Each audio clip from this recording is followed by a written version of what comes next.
Salam sejahtera di dalam Tuhan Yesus. Apa kabar saudara-saudara yang kekasih? Semoga semua dalam keadaan sehat.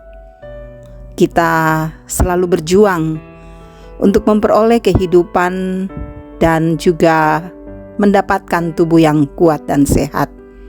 Percayalah, perjuangan kita akan terus diberkati Tuhan.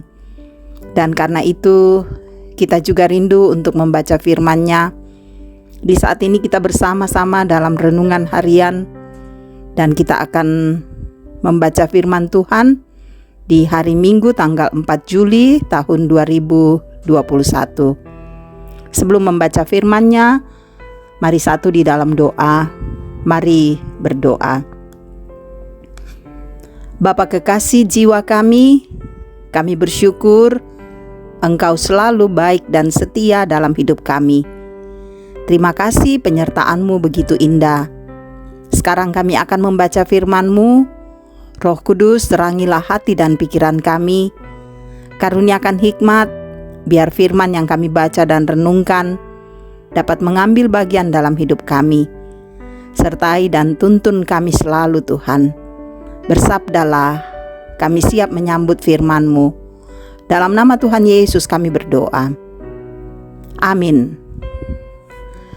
Bacaan kita saudara-saudara dari 2 Samuel pasal 5 ayat 1 sampai 10. Daud menjadi raja atas seluruh Israel.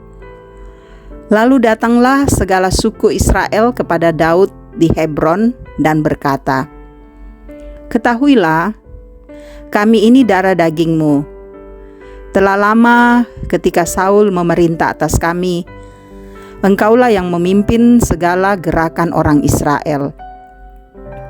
Dan Tuhan telah berfirman kepadamu, Engkaulah yang harus menggembalakan umatku Israel, dan Engkaulah yang menjadi raja atas Israel." Maka datanglah semua tua-tua Israel menghadap raja di Hebron. Lalu Raja Daud mengadakan perjanjian dengan mereka di Hebron di hadapan Tuhan. Kemudian mereka mengurapi Daud menjadi raja atas Israel. Daud berumur 30 tahun pada waktu ia menjadi raja. 40 tahun lamanya ia memerintah. Di Hebron ia memerintah atas Yehuda 7 tahun 6 bulan, dan di Yerusalem ia memerintah 33 tahun atas seluruh Israel dan Yehuda. Lalu raja dengan orang-orangnya pergi ke Yerusalem, menyerang orang Yebus, penduduk negeri itu. Mereka itu berkata kepada Daud, "Engkau tidak sanggup masuk kemari. Orang-orang buta dan orang-orang timpang akan mengenyahkan engkau." Maksud mereka, Daud tidak sanggup masuk kemari. Tetapi Daud merebut kubu pertahanan Sion, yaitu kota Daud. Daud telah berkata pada waktu itu, "Siapa yang hendak memukul kalah orang Yebus, haruslah ia masuk melalui saluran air itu." Hati Daud benci kepada orang-orang timpang dan orang-orang buta. Sebab itu orang berkata, orang-orang buta dan orang-orang timpang tidak boleh masuk bait. Dan Daud menetap di kubu pertahanan itu dan menamainya kota Daud. Ia memperkuatnya sekelilingnya mulai dari Milo ke bagian dalam.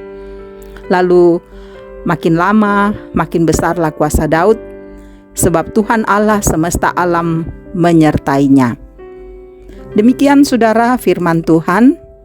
Berbahagialah kita yang selalu rindu dan setia untuk merenungkan dan memelihara firman ini dalam hidup kita.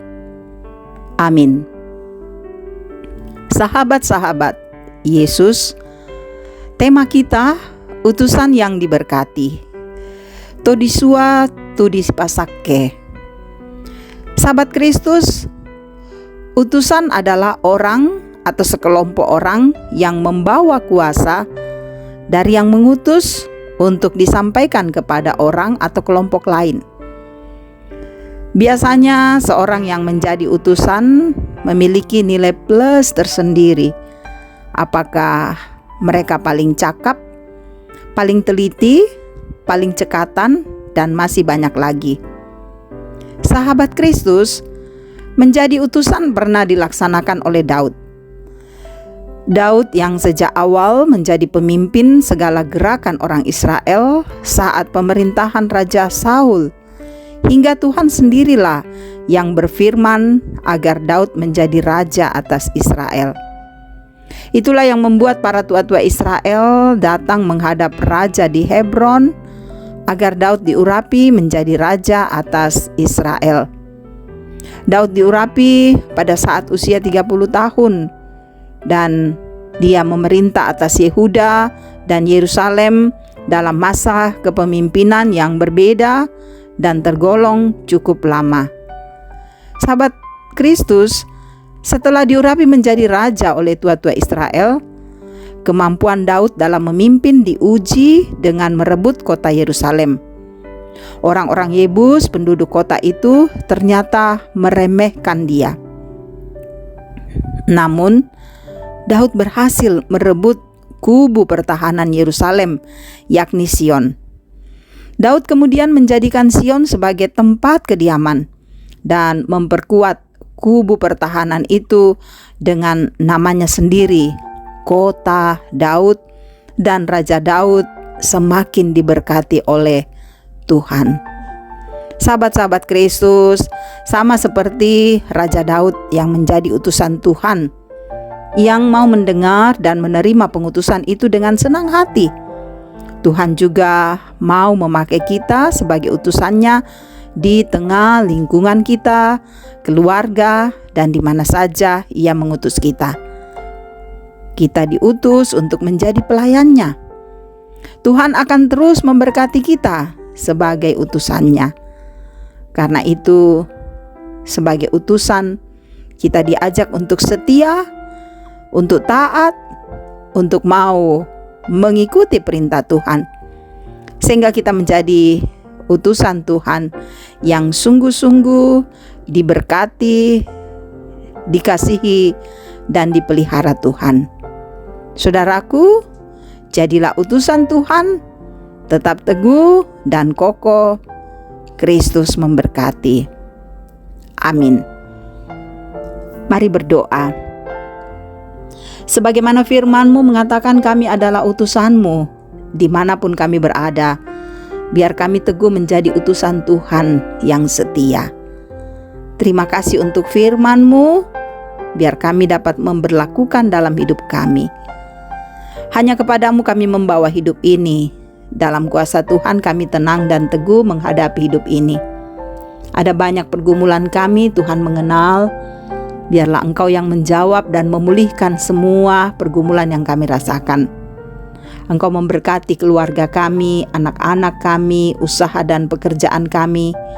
Engkau memberkati setiap rencana kami.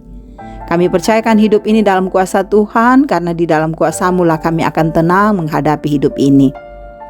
Engkau berkati saudara-saudara kami yang berada dalam kelemahan tubuh, sembuhkan mereka. Yang berada dalam banyak pergumulan hidup, Tuhan kuatkan dan tolong mereka. Yang terpapar karena mengalami sakit dari penyebaran virus COVID-19 juga Tuhan yakinkan mereka bahwa dalam kondisi mereka isolasi, di situ Tuhan bersama untuk memberi ketenangan dan dapat menyembuhkan. Kami bawa mereka semua dalam kuasa Tuhan. Yang bersukacita juga Tuhan sempurnakan sukacita mereka. Para hamba-hamba-Mu, pelayan-pelayan-Mu yang memberitakan firman Tuhan, berkati dalam hidup mereka. Dan juga ada banyak saudara-saudara kami yang selalu rindu mendengarkan renungan harian ini. Tuhan berkati keberadaan mereka satu persatu. Kasih-Mu tentu akan nyata. Berkati pemerintah kami, perjuangan mereka memutuskan mata rantai penyebaran virus COVID-19. Tuhan berkati. Kami tahu betapa rumitnya mereka berjuang, Tuhan. Tetapi Engkau ada di sana memberkati dan menopang sehingga semua dapat diselesaikan dengan baik. Kami pun juga ajar kami, Tuhan, untuk selalu menerapkan dan mengikuti peraturan yang ada, menjaga, memelihara, agar kami juga terhindar dari penyebaran virus COVID-19. Bapa di sorga, berkati kami selalu. Lindungi kami, ampuni dosa kami, dengarkan kami yang berseru, hanya di dalam nama Tuhan Yesus kami berdoa. Amin. Terima kasih saudara-saudara boleh mendengarkan firman Tuhan ini. Semoga firman ini menjadi berkat bagi saudara-saudara dimanapun saudara-saudara berada. Tetap jaga kesehatan, teruslah berharap pada Tuhan. Iman mesti kuat sehingga kita akan mampu menghadapi kehidupan ini. Dan tetap semangat, kasih Tuhan bersamamu. Haleluya.